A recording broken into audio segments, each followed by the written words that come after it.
तो हेलो दोस्तों, सवेरे सवेरे मैं खाना बना लिया हूँ। खाना बना कर मैं बर्तन धो रही हूँ। देख सकते हो दोस्तों, मैं बर्तन धो के सब फ्री हो गई हूँ। खाना बना लिया हूँ, बर्तन धो रही हूँ। आप लोग कमेंट बॉक्स में ज़रूर बताना। बर्तन धो के रख रही हूँ दोस्तों, रख रही हूँ। देख लीजिए आप लोग, मैं बर्तन धो लिया हूँ।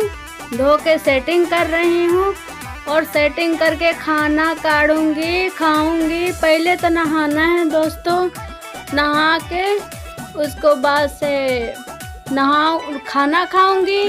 खाना खा के हस्बैंड के खाना पैक करना है, काम पर जाएंगे। मुंडा स्कूल गया है। और दोस्तों बताइए आप लोग कैसे हो, कमेंट बॉक्स में ज़रूर बताना दोस्तों। और सुनाइए दोस्तों, आप लोग खाना खा लिए हो?